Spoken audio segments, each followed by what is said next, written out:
Hola, soy Juan David Correa. Bienvenidos a otra conversación pendiente. Hoy con un tema que creo que es crucial en Colombia y es el tema de las clases medias. En medio de la aprobación de una reforma pensional, de una reforma laboral, de unas reformas sociales que ha querido impulsar este gobierno, el tema de la clase media cobra especial relevancia y para eso estoy con un invitado muy especial, Ricardo López Pedreros, historiador, profesor de una universidad en Estados Unidos, la Washington University. Washington University, y autor de varios libros, entre ellos este que se los recomiendo de entrada, que se llama La clase invisible, género, clases medias y democracia en Bogotá. Un estudio maravilloso, exhaustivo, sobre las clases medias, publicado por la Editorial Crítica y por la Universidad del Rosario. Gracias, Ricardo, por estar acá. Gracias a ti, un placer estar aquí. Bueno, acaba de aprobarse la reforma laboral, la pensional también. Estamos en un momento en donde 3 años después parece que algunas de las reformas propuestas empiezan a cristalizar y una vez más empezamos a oír otra vez una suerte de llamado de el lobo que va a devorar a las pequeñas clases medias empresariales y por eso hay que oponer una resistencia. Todo este llamado del lobo y del horror y del pánico social es un experimento social que ya ha durado lo suficiente para que lo podamos entender desde los años 60 y hasta hoy. De eso hablaremos, pero me gustaría que hagas una lectura de este momento en ese sentido. ¿Por qué una vez más se produce esa suerte de llamado del gran empresariado señalando que el gobierno va a atentar contra las pequeñas clases empresariales, industriales, los pequeños comerciantes, diciendo que los verdaderos afectados de esta reforma van a ser ellos? Bien, la noción de clase media siempre es el vehículo para discutir los significados y las prácticas, las instituciones y los proyectos de la democracia. Históricamente es la forma de haber naturalizado una visión de democracia. Entonces creo que lo que es importante cuando uno piensa en las clases medias es la posibilidad de desnaturalizar la democracia y preguntarse qué clase de democracia es la que está en disputa. Por supuesto que todos queremos vivir en democracia y siempre nos consideramos democráticos, pero hay que pensar críticamente a qué clase de democracia estamos hablando. Entonces, la clase media siempre surge aquí como idea, porque también hay como realidad social, hay como clase media, como identidad, como proyecto político, y hay que distinguirlas. Hay que distinguirlas porque la idea de clase media en la mayoría de los casos se moviliza desde otros proyectos políticos o desde otros proyectos de clase. Y en este caso, los grandes empresarios es el vehículo para decir se está destruyendo la democracia. Si usted destruye la clase media, se destruye la democracia. Yo soy muy crítico de esa asociación directa porque no nos permite cuestionar qué clase de democracia estamos hablando. La reforma laboral le apuesta, digamos, a otro tipo de definición de democracia. Una donde se asocie relación laboral con vida digna. Eso me parece que es un cambio drástico a una visión que yo llamaría de neoliberalización de la democracia. Que para vivir en democracia hay que pensarse como individuos, o más bien como individualistas, no tanto como individuos, porque creo que hay un papel importante políticamente hablando del papel del individuo en una sociedad, pero más bien individualista. Y esa visión individualista es la que nos invita a pensar que ya no vivimos una relación laboral, que ya no vivimos del trabajo, que ya no trabajamos, que lo que hacemos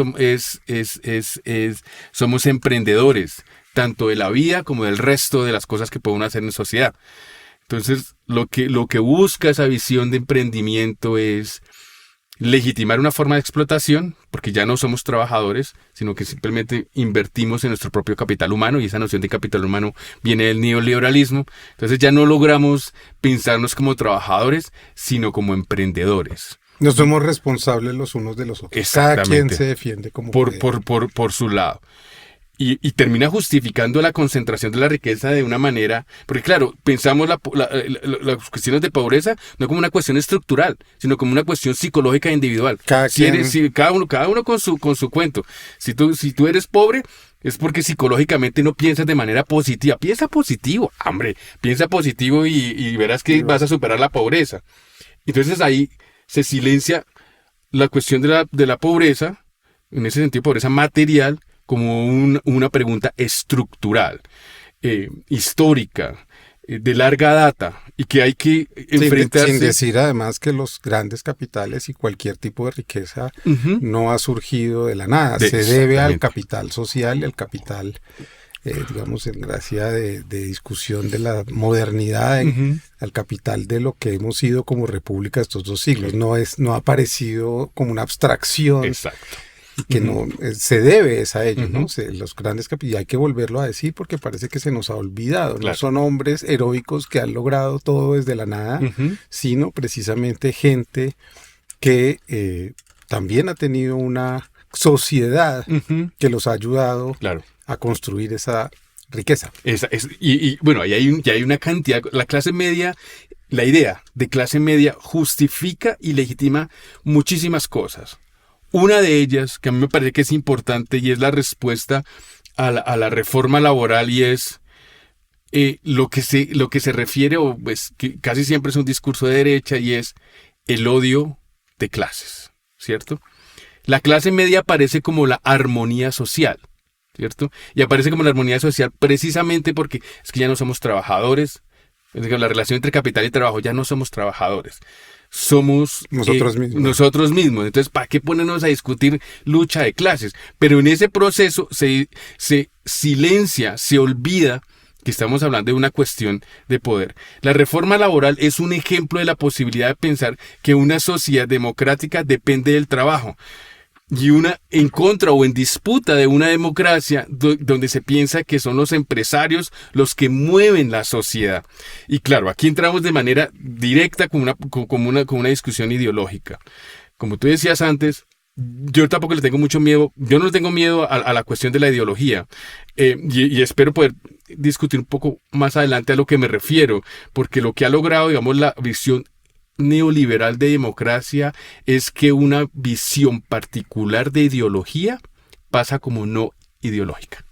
Eso pasa a volverse una cultura. Una cultura, ¿cierto? Es decir, no. Entonces, ahora así somos. Así somos. Entonces, los empresarios son los que crean empleo. ¿Cómo se va a atrever uno a decir, si crean empleo, entonces, cómo vamos a afectarlos negativamente a las personas de las cuales la democracia depende? Que era lo que yo te decía fuera de cámara, y es que me resonaba el término afectar, porque se usa para decir los verdaderos afectados son aquellos que están creando unos cuantos empleos y entonces van a tener que prescindir de algunas personas porque no van a alcanzar.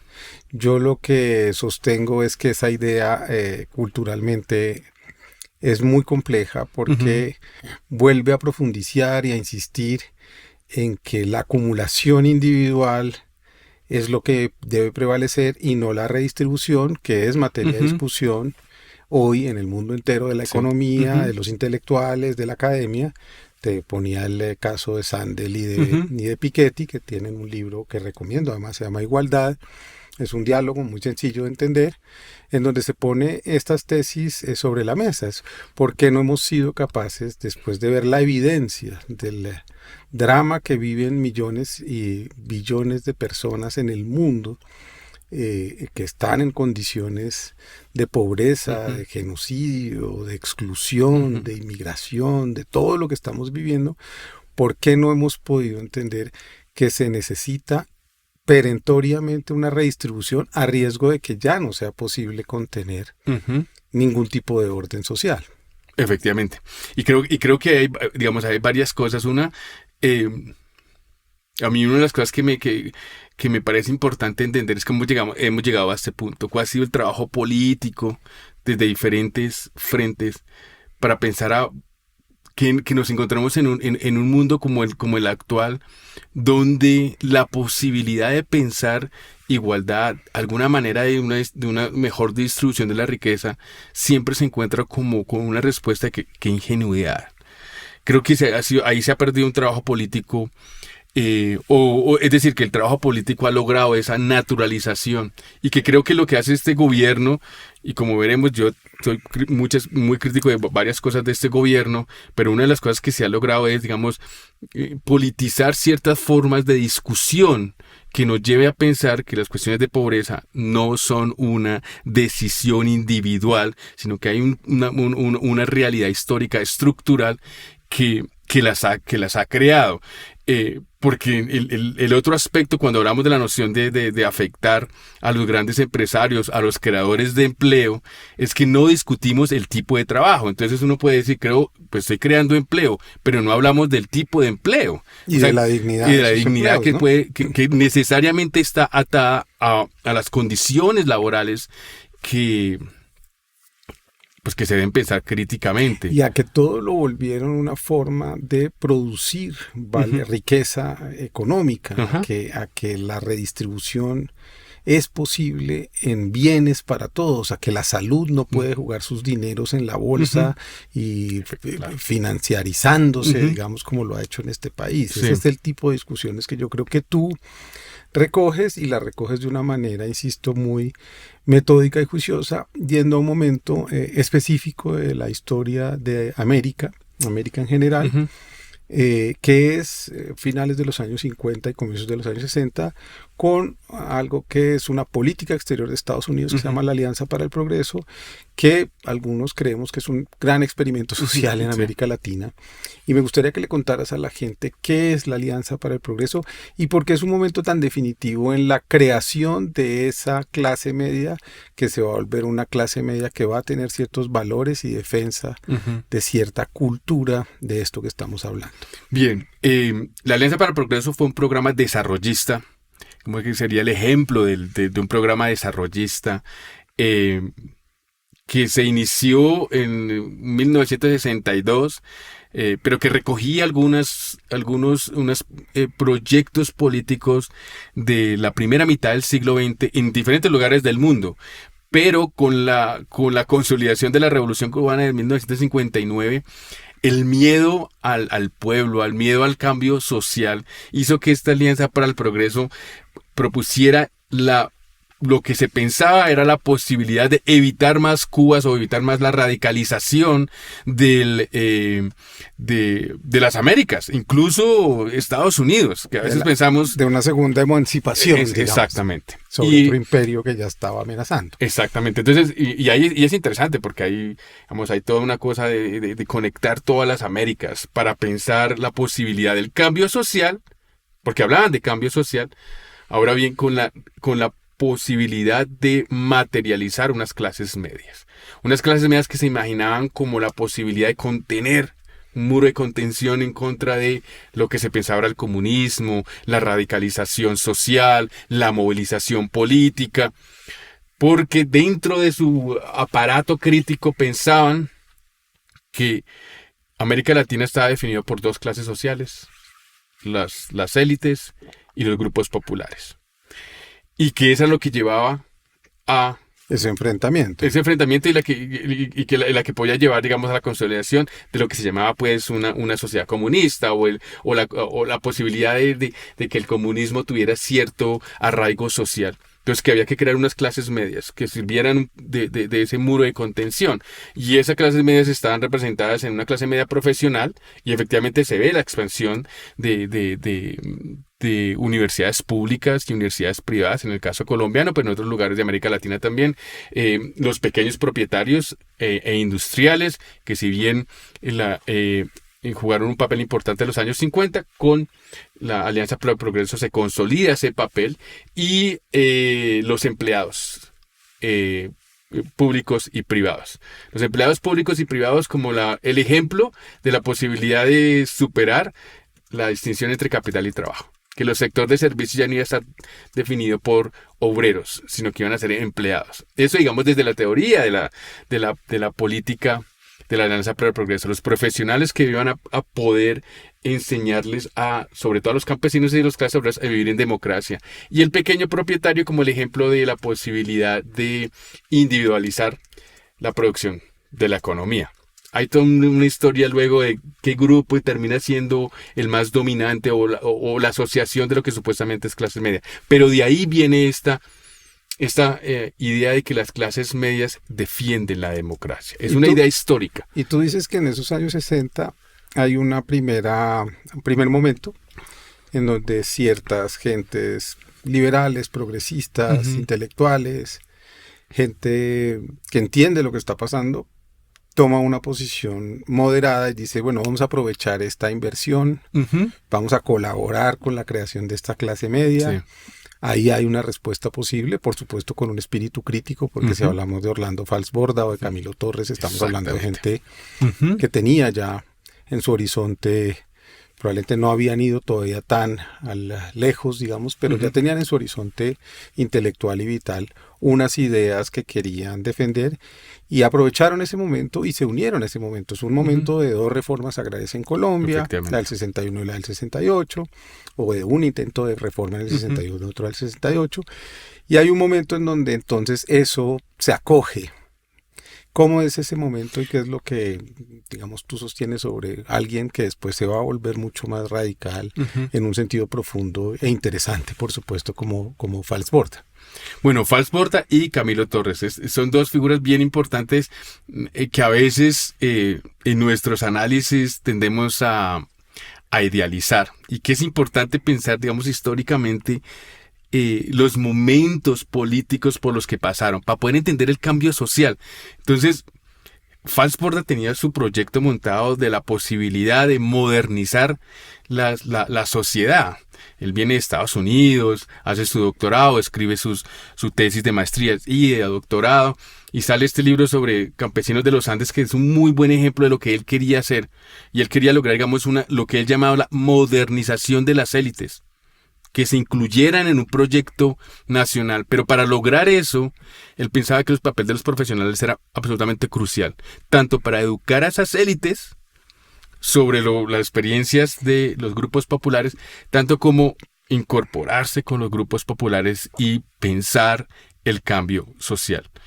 Para Falsborda, las élites jugaban un papel importante, pero tenían que cambiar sus actitudes. Y él lo dice, soy parte de ese grupo de élites, necesitamos cambiar nuestras actitudes hacia esos grupos populares. Camilo Torres, de igual manera, él se metió de lleno y diciendo la Alianza para el Progreso puede ser una posibilidad de cambio social importante. Pero claro, ya sabemos qué es lo que pasa luego cuando él se toma decisiones políticas ya para la segunda parte de los años 60. Pero esas posiciones políticas vienen de desencanto. Yo no hablo de fracaso, yo ahí me distancio. Yo no creo que la Alianza para el Progreso haya sido un fracaso, porque logró el empoderamiento, no me gusta la palabra, pero bueno, el empoderamiento de ciertos... La agencia de los profesionales que van a trabajar con la reforma agraria. Y a mí lo que me parece fascinante en ese periodo histórico, y que también es representado con Falsborda. Ambos trabajaron en el Instituto para la Reforma Agraria. Y terminan desencantados con el proyecto. Pero cuando hablamos de fracaso, perdemos la posibilidad de que por qué esta gente se desencantó. Entonces ahí vemos que el esfuerzo que tenía la Alianza para el Progreso y las élites estaban en contra de la Alianza para el Progreso, en su mayoría estaban en contra de la Alianza para el Progreso, precisamente porque le daba mucho poder, lo que ellos percibían como mucho poder a unas clases medias profesionales en este caso. Entonces, a mí lo que me parece interesante es que la Alianza para el Progreso tiene clase, tiene género y tiene raza. Entonces, en ese sentido, no es que sea necesariamente un proyecto fracasado, sino que tenía elementos de clase. Entonces, lo que ocurre es que la reforma agraria imagina un pequeño propietario individualista como la representación de una democracia rural, y en el nivel urbano imagina al profesional como la representación de esa democracia. Entonces, lo que logra la Alianza para el Progreso es darle oportunidades laborales, muchas oportunidades laborales, a una clase media profesional que luego se va a radicalizar a medida de lo que hace la Alianza por el Progreso posible. Es decir, el contacto con esos grupos populares. Un buen ejemplo es Alfredo Molano. Alfredo Molano participó en la reforma agraria gracias a la Alianza para el Progreso, empieza a trabajar con los grupos campesinos y ahí se radicaliza. Ahí ve otra visión de democracia, que no es la que viene, digamos, de los programas desarrollistas implementados por la Alianza para el Progreso. Y yo diría que se radicaliza también para empezar a poner en cuestión ciertos términos que nos quiere imponer cierta ultraderecha. Se radicaliza no en un... ser radical no es algo negativo, no es algo peyorativo. Se radicaliza porque entiende que el esfuerzo que hay que hacer es mucho más grande. Que no basta con darle acceso a la creación de una clase, sino que el problema es mucho más complejo y que hay unos problemas culturales muy serios que tendremos que enfrentar. Uno de ellos tú lo llamas la clase bastarda. Hay una especie de bastardía en la creación de nuestra propia clase media, porque así como los experimentos sociales funcionan en un lugar de una manera, en otros lo hacen de otra, debido a la formación social de una república como la nuestra, absolutamente intercultural, diversa, geográficamente muy distinta, un país que empieza a tener muchas ciudades intermedias, que eso no es tan normal en toda América Latina, es decir, este país tiene 12 ciudades de un tamaño considerable. Entonces, ahí se empiezan a jugar otras ideas y otras apropiaciones de esa suerte de amortiguador, como tú llamas a la clase media. Y de amortiguador, digamos, empieza a formarse otro tipo de clase media, que es la que siempre olvidamos y es la que a mí me parecería interesante y creo que es clave decirlo, y es la genealogía de una clase media en términos actuales más progresista. Y claro, yo elaboro, digamos, ciertas críticas ahí que podemos hablar sobre cuestiones de género y raza, pero sí hay una genealogía de una clase media mucho más progresista que viene de la experiencia de la Alianza para el Progreso, pero reinventada, ¿cierto? Entonces ahí es importante pensar, porque digamos, en los estudios sobre el Frente Nacional, efectivamente el Frente Nacional cerró muchísimas puertas políticas, ¿cierto? Pero la radicalización, y aquí me refiero a la radicalización, es la posibilidad de imaginar otro tipo de democracia. Y que creo que eso es lo que hay que reivindicar. La radicalización como pensar otra forma de vivir en sociedad, otro tipo de relación social. Y en ese sentido, muchos de los, sobre todo de clase media profesional y de empleados, no tanto de pequeños propietarios, empezaron a pensar otro tipo de democracia, otro tipo de idealización de lo que podría significar la democracia, las instituciones, los significados, las prácticas, toda esta cosa de manera distinta. Y en ese aspecto yo me distancio, digamos, de lo que algunos historiadores y politólogos hablan de que la radicalización pasó por fuera del Frente Nacional. Y lo que yo digo es, no, pasó por dentro del Frente Nacional, porque el Frente Nacional estuvo muy conectado con la Alianza para el Progreso. Entonces, en ese sentido vemos que la clase media empieza a tomar otro camino político.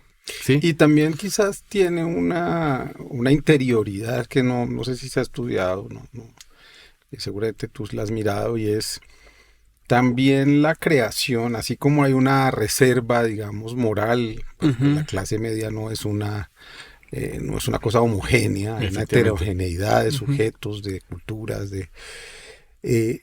esa interioridad a la que yo me quiero referir también es una lógica de volverse rentista, de volverse, de entrar al sistema para aprovecharse de él, como si ese ¿cómo se dice? Emprendimiento individual que va a cristalizar el neoliberalismo tuviera una raíz allá, vuelve a imperar el sálvese quien pueda. Yo llego a la institución para resolver mi situación, mi crédito, mi beca, mi carro, mi apartamento, y con eso también se van creando unas barreras mentales y sociales de la vida en comunidad. Entonces, ahí es donde, digamos, yo lo ubico, digamos, para el 68, ese desencanto político tiene una respuesta desde el gobierno. O sea, el 68... Lleras y los 70, Pastrana, López Miquelsen y Turbay Ayala.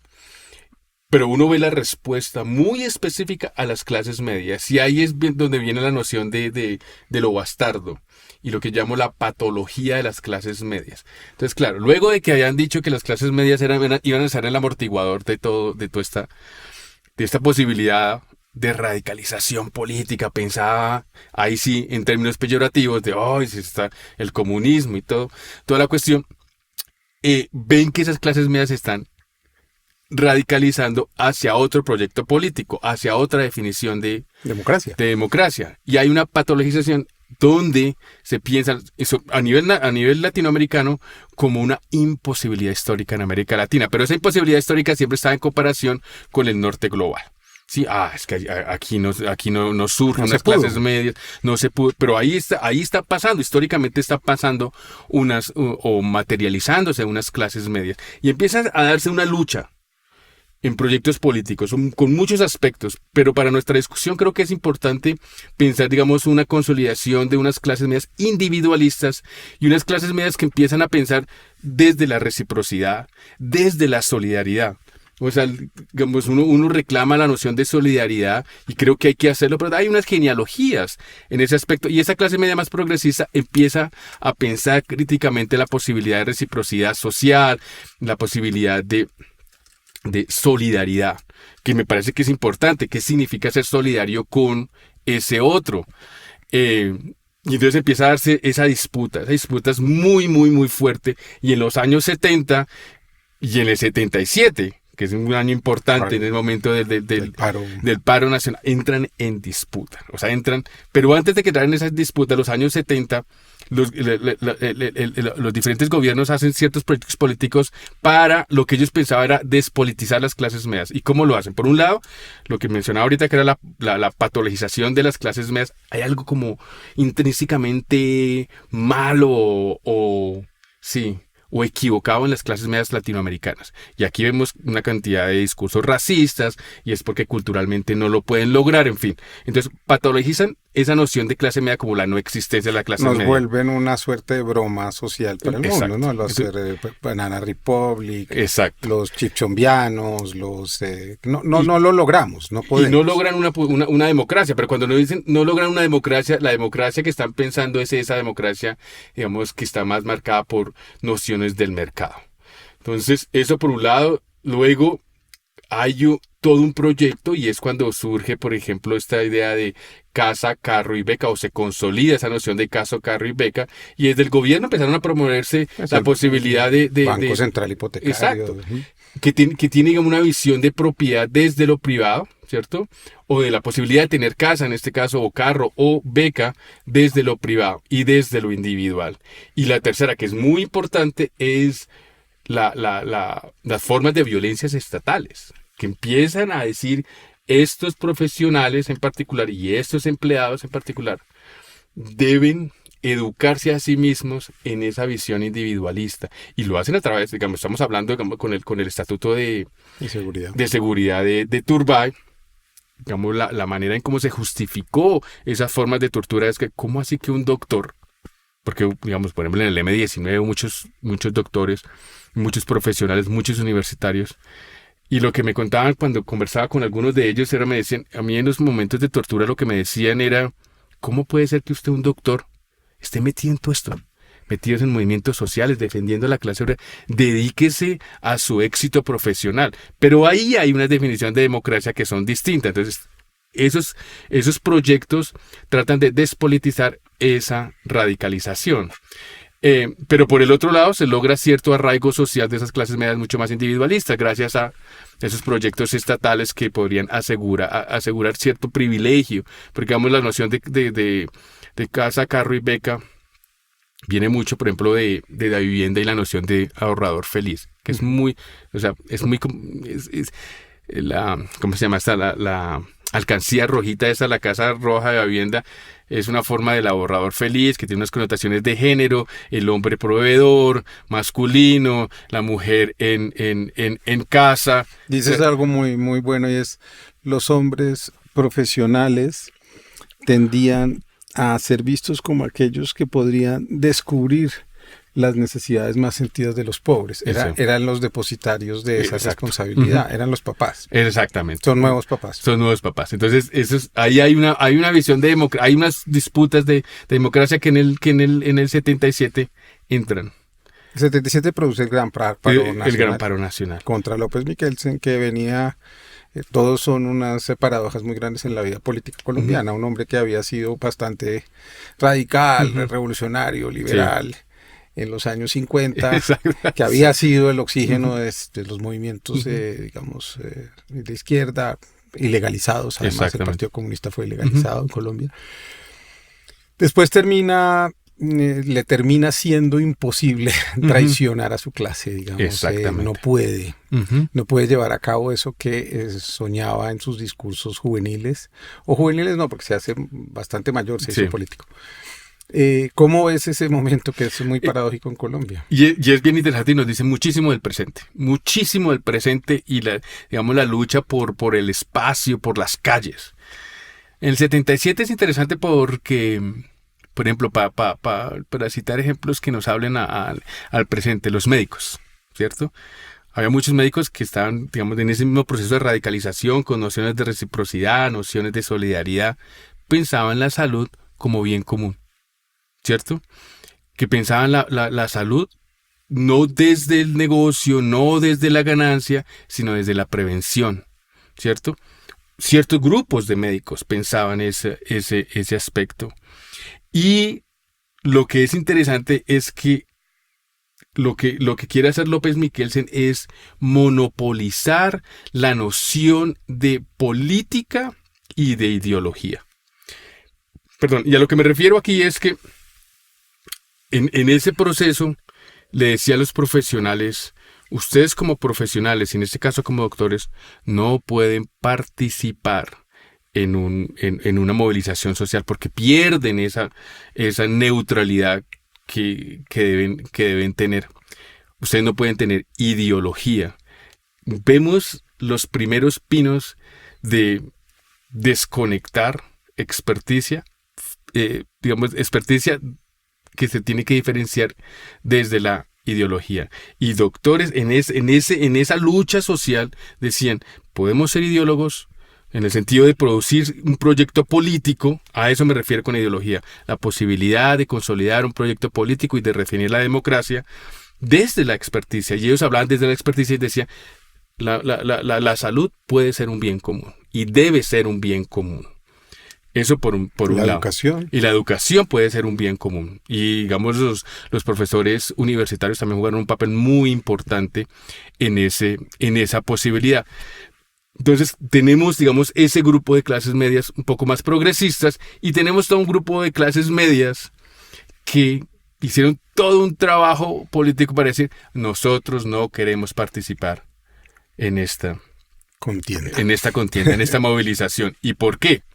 Y ahí es cuando empieza, porque nosotros queremos una democracia que tenga una definición desde lo individual, desde que proteja mis intereses individuales, pero ahí decían, no queremos ideología. Entonces empiezan a hacer la conexión. Empieza un concepto que va a hacer carrera en Colombia y que lo leo hasta ayer, y es el resentimiento, es suponer que lo que hay que quitar es la rabia de clase, la lucha de clases. Que si nos quitamos esas emociones tristes, vamos a poder superar lo que estamos viviendo sin considerar esas estructuras sociales que han producido tanta injusticia. Ese es un punto muy importante, porque, digamos, desde el discurso se lee armonía social como lo opuesto a lucha de clases, como lo opuesto a la lucha social. Y lo que nos muestra en el 77 es precisamente cómo hay armonía social, ¿cierto? Como la posibilidad de armonía social es una forma de lucha social, pero más precisamente una forma de clasismo. Es decir, la armonía social se piensa como la posibilidad de vivir en una sociedad o en una democracia, para ser más específico, de manera jerárquica. En donde cada quien ocupe cada uno tiene su posición. Las élites por un lado, las clases medias tranquilas y las clases obreras en su papel de explotados. Esa es una sociedad armónica, esa es lo que llamamos ahora una sociedad cohesionada, que es lo que el señor expresidente tiene el discurso. No perdamos una sociedad cohesionada. Y lo que él se refiere a la sociedad cohesionada es que cada uno hace el papel que tiene que jugar. Que está predestinado para uno. Entonces, las clases medias somos profesionales, no nos metemos en política, trabajamos, ¿cierto? Invertimos en nuestro propio capital, y las élites crean empleos, crean riqueza, y los obreros pues trabajan y son explotados, y cada uno contento. La noción de felicidad es eso. Entonces es importante cada uno contento con lo que tiene. Con lo que tiene. Históricamente esa lucha social es la que vemos que el neoliberalismo legitima. Es decir, vamos a vivir en una sociedad cohesionada, armónica, pero sobre todo jerárquica, ¿cierto? Y eso es lo que los neoliberales llaman democracia. Doctores, ¿no? Tú lo nombras de doctores, mucho, sí. Ese término colombiano es Exacto, muy doctores. Importante para ti, ¿no? Exacto. Entonces, esa es la definición de democracia. Una sociedad cohesionada, una sociedad armónica que se define a través de las jerarquías. Y jerarquías que hay que respetarlas. O sea, no. Y había otra visión donde decía, no necesariamente, ¿cierto? Entonces una visión de la salud como bien común, de la educación como bien común, un papel de los grupos populares desde el trabajo, donde se pueda pensar otro tipo de relación laboral. Entonces ahí está esa lucha. Muy interesante además en los 70s todo el movimiento estudiantil que proviene de clases medias, ¿no? Mucho más organizado, mucho más entre el año 70 y 69, habiendo movimiento estudiantil antes, pero es un momento de los movimientos estudiantiles en Colombia en donde se forman además muchos profesionales que, como hablábamos ahora, para hablar de esos valores, digamos, nobles de las clases medias en Colombia, que van a estudiar, visitar, analizar, investigar este país, gracias a quienes tenemos hoy un diagnóstico muy grande del país, muchos sociólogos, antropólogos, abogados, médicos, mucha gente muy formada en la composición social, en la interculturalidad, en el problema de las clases. Antes de meternos en los 80 y en un tema que te quiero poner, que es el narcotráfico, y la relación con la clase media, me gustaría hablar entonces de esa clase media que tú dices, ojo que se produjo una nobleza también, y ahí hay unas resistencias que creo que son las que hoy están también dando el debate. Sí. Bueno, y es interesante, por ejemplo, una de las discusiones que uno se da cuenta es esta noción que reitera mucho Petro, y es la noción de clase media arribista. Eso es una generalización y pierde, digamos, políticamente hablando, yo sí invitaría a Petro, piensa un poco más críticamente el papel de las clases medias. No se pueden ignorar. Es decir, entonces aquí hay una parte que es importante para mí, y es que efectivamente tenemos que hablar de oligarquías y pueblo. Aquí hay una discusión muy, muy extensa, pero me parece que es importante pensar las clases medias dentro de esa lucha. No son homogéneas. No son homogéneas. No son homogéneas. Y eso es importante pensarlo. Entonces, las clases medias de manera muy frecuente son utilizadas para justificar modelos que uno podría pensar como democráticos. Entonces, uno habla con el DANE y el DANE coloca las clases medias desde 700,000 pesos al mes hasta 4 millones al mes, y de ahí para adelante son élites. O sea, es muy difícil pensar que son las clases medias, pero uno tiene que pensar, digamos, políticamente a qué se refiere. Entonces, lo que me parece que es importante pensar es qué pasaría si uno rescatara críticamente el papel de esas clases medias más progresistas. Y nobles también. Sí, digamos. Efectivamente, digamos, con cuál es el papel que juegan esas clases medias, ¿cierto? Y ahí uno podría encontrar la posibilidad de otros valores. He mencionado la solidaridad, he mencionado la reciprocidad, la posibilidad de la distribución de la riqueza. Y el esfuerzo. Y del esfuerzo. Ahí sí, de verdad, de entender una cosa que a mí me parece fundamental en las clases medias, y es el esfuerzo social de crear un futuro para sus hijos, por ejemplo, decir hay que hacer un esfuerzo por estudiar, por ser crítico, por formarse. Exactamente. Y ese papel crítico creo que no se puede, digamos, ignorar. Pero estabas desarrollando un punto interesante. Entonces, ¿no crees que esas clases medias han sido instrumentalizadas, si se quiere, para un lado o para el otro? Tú querías hacer una crítica. Bueno, yo quería hacer una crítica aquí, y es que cuando Petro dice clase media arribista, imagina que la jerarquización de la sociedad o la definición de democracia en términos de jerarquías sociales, políticas, raciales, de género, son propiedad de las oligarquías. Porque el arribista significa que se comporta como la persona que se concibe como arriba.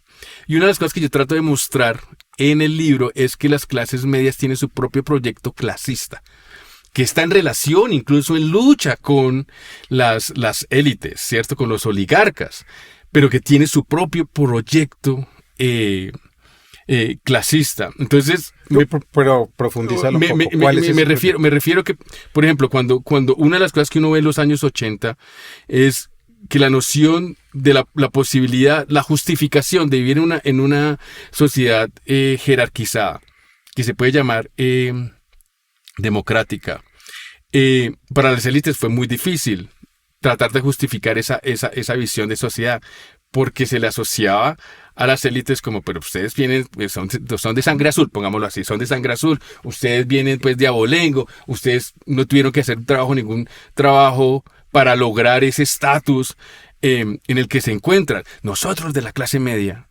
sí hemos hecho ese esfuerzo, hemos trabajado muy duro, en muchos casos viene la noción de pues movilidad social, pues self-made man. Exactamente. Entonces, es ahí donde la clase media logra esa clase media que yo llamaría mucho más, digamos, dominante, logra esa legitimidad. Al punto que en muchos casos, a finales de los años 80, y eso se va a consolidar en la Constitución del 91, las élites empiezan a utilizar ese discurso del esfuerzo y de la meritocracia y de la posibilidad de venir desde abajo y contar historias de que ellos también tuvieron que trabajar muy duro e ignorar las condiciones estructurales que permiten la concentración de la riqueza.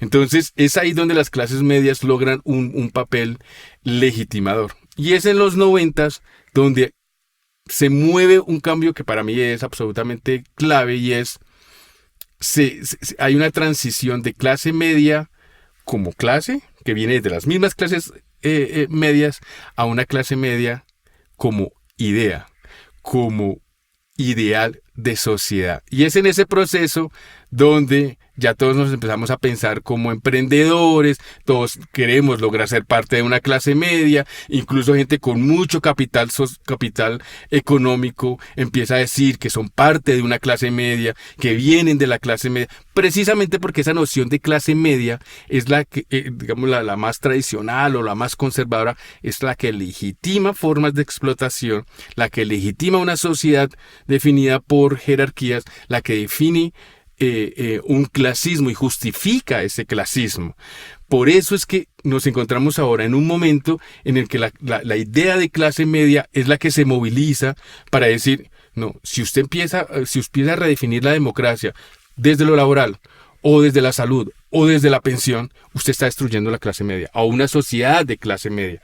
Pero ese es un producto histórico, eso es un producto político de luchas sociales donde se hegemonizó esa vida de clase media. Y quizás la pugna se está dando en esa clase media, ¿no? Es decir, efectivamente. Estamos otros, como yo, digamos. Sí, por supuesto. Que somos de esa clase media privilegiada. Exacto. Que estamos diciendo, no todo esto es lo mismo ni es igual. Y esto no es destruir la democracia, al contrario, esto es profundizar la democracia. Sí. ¿Cómo crees tú que se va a producir ese diálogo? Y se lo he preguntado a varias personas ya no dentro de esa clase media, porque incluso yo lo estoy haciendo en mis conversaciones familiares, en los lugares en donde siento que hay una incomodidad con el gobierno, proponiendo que hablemos de esto, para un poco dar oxígeno a la vida también social, ¿no? Porque si vamos a todos lados prevenidos y yo que fui ministro, pues entonces produzco silencios o evasiones en la calle, o gente que ya en el café deliberadamente me ve y se hace que no es con ellos, lo cual me parece un poco anacrónico en la vida de un país, que esas cosas sigan sucediendo, pero digamos en espacios en donde uno puede tener el control control digamos de la conversación entre varios, yo invito a la gente que exprese sus dudas, sus miedos, ¿cómo ves esa pugna dentro de la propia clase media?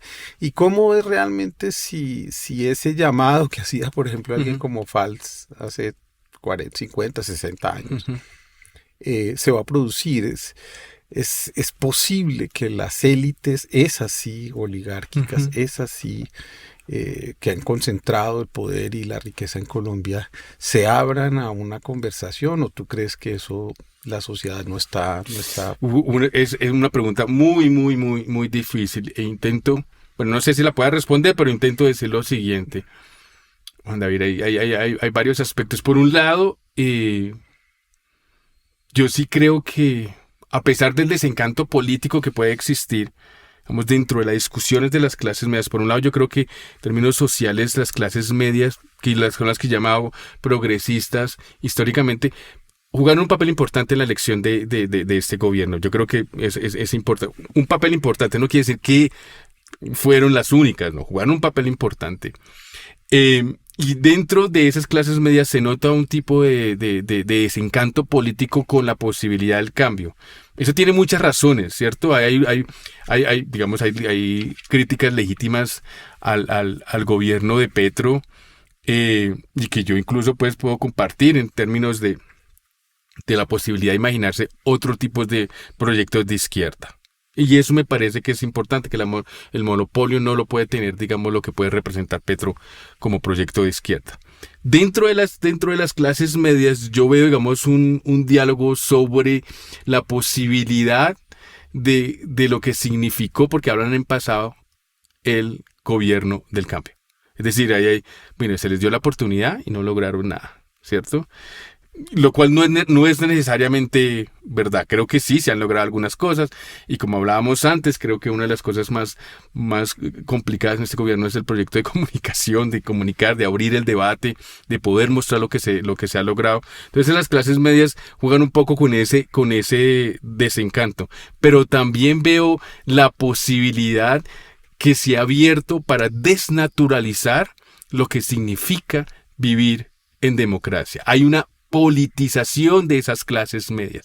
Quiérase o no, hay una politización, hay un tipo de discusión, la posibilidad de decir qué significa tener una vida digna ahora como experiencia de relación laboral, como relación o experiencias de salud, de pensión. Hay una politización, las clases medias discuten esos puntos. ¿Qué va a pasar ahora? Entonces hay un proceso de politización que me parece que puede ser importante, porque se pelea lo que a mí me parece es la monopolización de lo que significa vivir como clase media, que la tiene la derecha, ¿cierto? La derecha siempre ha dicho, las clases medias las ha logrado esos proyectos de derecha, y no necesariamente.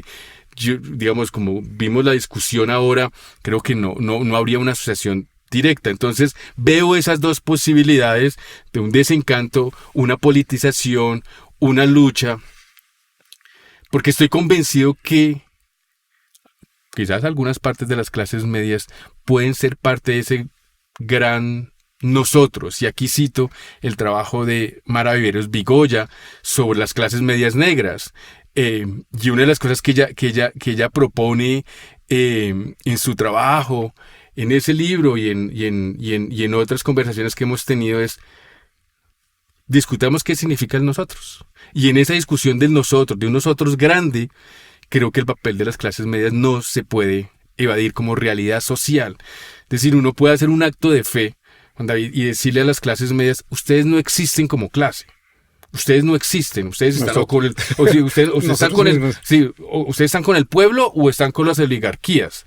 Uno puede hacer un acto de fe y decir eso, pero históricamente hablando hay todo un proyecto político histórico donde esta gente no es que ellos se piense como clase media, sino que estructuralmente ha creado unos discursos y unas ideas que les permiten a ellos decir somos parte de una clase media. Y algo que me parece fundamental hablar contigo es también unos miedos. Oh, sí.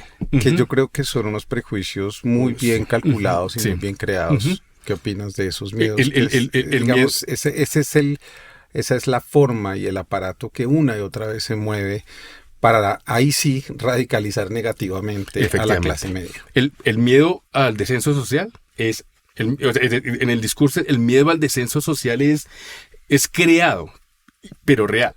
Es decir, algo que es creado desde el discurso. Es tan frágil mi lugar que puedo volver a... Entonces, ese miedo crea formas de exclusión, formas de discriminación, porque entonces, ¿quién es ese otro al que yo no me quiero parecer? Porque si me censo socialmente, voy a ser esa persona. Empieza a crear unas formas de discriminación muy, muy fuertes. Bueno, la noción de seguridad, ¿no? El miedo a ese otro desde la seguridad. Ese es otro miedo que es muy, muy, muy, muy fuerte. Y el tercero, que lo reúne todo, es el miedo a lo que se podría percibir como la antidemocratización, ¿cierto? Que este gobierno es antidemocrático, pero detrás de esa noción de antidemocrático hay una visión de democracia muy específica. Entonces creo que esa parte es importante pensar. La lucha que se está ocurriendo ahorita es por el contenido de lo que significa vivir en una democracia. ¿Cierto? Y la democracia no es represión, y no es desaparecer personas incómodas, no es perseguir enemigos políticos, es quizás enfrentarnos a unos conflictos tan grandes como los que estamos enfrentando hoy a partir y a través de las ideas, no es convertir estos asuntos en violencia, que es lo que nos ha pasado históricamente. Dos ideas para ir hacia el final. La primera, ¿cuál es el papel de los medios de comunicación que han jugado en este tiempo y han jugado históricamente en Colombia? Porque creo que han sido los grandes depositarios, si se quiere, de esas clases medias. Sí, y digamos, bueno, puede uno ir desde las novelas hasta las noticias, ¿cierto? Efectivamente creo que son los medios de comunicación dominantes. Dominantes, sin duda. Han creado esa visión. Y yo los llamo empresariales porque ya hacen parte de corporaciones. Efectivamente. Entonces, ¿qué tipo de sociedad es la que ellos justifican de nuevo desde la supuesta neutralidad, desde la supuesta profesionalismo, de la supuesta no ideología? Han justificado formas de violencia que me parece que ahí hay una responsabilidad política. Hay una responsabilidad política de los medios de comunicación donde crean una sociedad donde la jerarquización es la forma de organizar una sociedad.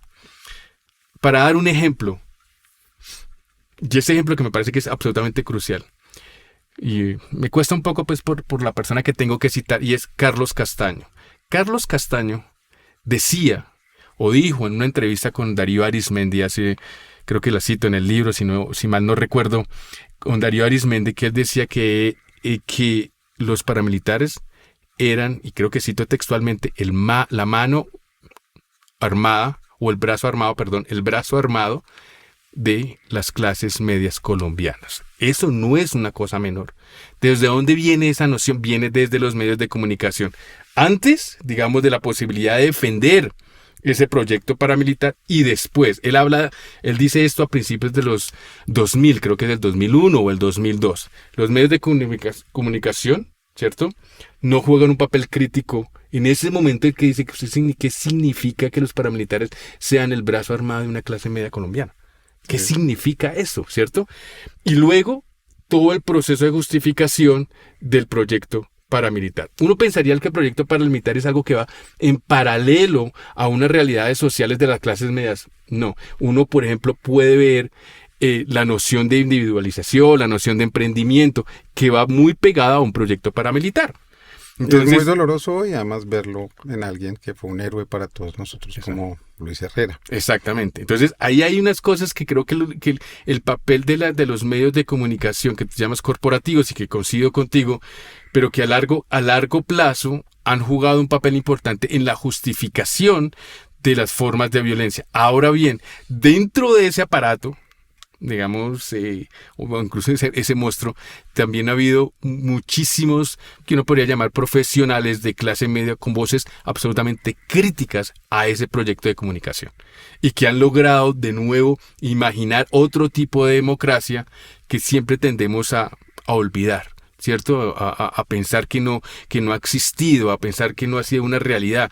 Cuando vemos, por ejemplo, la reforma laboral y se imagina como una cosa casi imposible, no, hay precedentes históricos de lo que se propone en esta reforma laboral. No es una cosa así como muy en lo etéreo, no, es bastante... Son 10 cosas además muy concretas. Muy concretas, que no exacto. Son locuras se le está pidiendo al país. Yo quisiera terminar con una reflexión y voy a dejar el tema del narcotráfico sin tocar porque al final creo que en otras conversaciones lo hemos tocado a profundidad y hoy nos daría creo que para una sola conversación pendiente. Pero me gustaría terminar con una reflexión tuya sobre si el campo político se ha movido en todo caso, si la discusión política se ha activado y personas como yo tenemos una agencia hoy distinta en el país, unos liderazgos distintos por gracia del reconocimiento de este gobierno, todo hay que decirlo. ¿Cómo imaginas tú entonces que tenemos que empezar a tener una nueva conversación dentro de esas clases medias para de verdad profundizar la democracia? Porque lo que parece es que digamos, en esa división, en gracia de verdad de discusión, dentro de la propia clase media, esas dos disputas vuelven a instalarse como en la disputa de la jerarquía, ¿no? Sí. Yo soy más legítimo que usted, porque nosotros no somos políticos, porque nosotros no producimos violencia, porque tanto un lado como el otro son los culpables, nosotros somos los inocentes, que es lo que llaman el centro político. El centro político. Que yo no creo que exista tal cosa. ¿Cómo ves tú este momento político y qué papel tendrían que jugar las clases medias que tienen unos liderazgos en ambos lados del espectro, digamos, en las clases medias más progresistas, nobles, y las clases medias más empresariales y más jerarquizadas, por ponerle dos nombres? Empecemos con las segundas. Una de las maneras que yo termino el libro es una invitación, y claro, eso tiene que ver un poco por cuando terminé de escribir el libro, hace un par de años, y era una invitación a incrustar, digamos, integrar las historias de las clases medias con el conflicto político y armado en Colombia. Entonces yo sí le hablaría de esas clases medias que se piensan que sus historias han sido paralelas al conflicto armado o al conflicto político. En la materialización de esas clases medias, uno ve precisamente el conflicto armado. Uno ve, digamos, es decir, una de las explicaciones del conflicto político que ha definido las historias de Colombia, es decir, distribución, es decir, luchas por el poder, formas de inclusión, formas de representación. Las clases medias lo que han logrado desde muchas formas es que ellos representan el centro, representan la ciudad, representan la nación, y es ahí donde uno ve el proceso de exclusión de otros grupos sociales que han luchado por otras formas de democracia. Entonces las clases medias están integradas a esas formas de definición de lo que es Colombia, de lo que es la democracia. A mí me gustaría, en mis sueños así, pues me gustaría que las clases medias lograran cierta concientización de que lo que han logrado es parte de unas estructuras y unas partes históricas que tienen que ver con el conflicto armado. Es decir, las exclusiones sociales, políticas y económicas no son ajenas a esa consolidación de las clases medias. Están integradas en ese proceso. Y sobre todo las clases medias urbanas, que son el centro de atención que tengo yo ahí. Y por un lado, digamos, las más progresistas, sí me parece importante pensar las clases medias ahí desde una posición crítica. Es decir, y aquí diría yo clase media intelectual, llamémoslo así. Me gusta ese término. En lo que escribo ahora estoy tratando de mirar la relación entre clase social, científico-social, clases intelectual. Ese es un tema que estoy trabajando y que me gustaría, digamos, cuál es el papel del intelectual en un proyecto político como el que nos encontramos ahora en Colombia. Y creo que ahí puede haber una posición crítica, o lo que uno podría llamar un apoyo crítico, que no es una contradicción, un apoyo crítico a un proyecto social donde la democracia, así suene lo más obvio posible, pero no por ello sea menos importante, una democracia que sea mucho más inclusiva. Yo creo que lo hemos dicho en todos los tonos. Ujú. No tratamos ni pretendemos excluir ni siquiera a aquellos que han excluido, sino incluir a aquellos que no Ujú. han sido tenidos en cuenta en este país de muchas maneras, como lo demuestras en tu libro y como se ha demostrado en muchos otros estudios académicos. Yo quiero agradecerte por pensar en voz alta, por seguir insistiendo en abrir caminos para una discusión informada, en todo caso no definitiva. Creo que se Ujú. nos ha abierto un camino de discusión en Colombia y tú, como muchos otros académicos que han salido del país y que regresan y que lo han pensado, pues van a ser muy, muy, muy esenciales y fundamentales para un futuro que yo creo que es halagüeño si empezamos a tranquilizar también ciertos Ujú. puntos Sí. de vista que creo que se exacerban por gracia también de Ujú. esos mecanismos de los que hemos hablado hoy. Gracias, Ricardo. No, gracias a ti por la oportunidad y que la discusión continúe. A ustedes, una vez más, gracias por estar aquí en Conversaciones Pendientes. Recomendarles, vayan a las librerías. Las librerías son un producto de las clases medias. La clase invisible de Ricardo López Pedreros. Nos vemos en la próxima conversación pendiente. Recuerden, los domingos a las 7 de la mañana y los miércoles a las 7 de la noche. Nos vemos.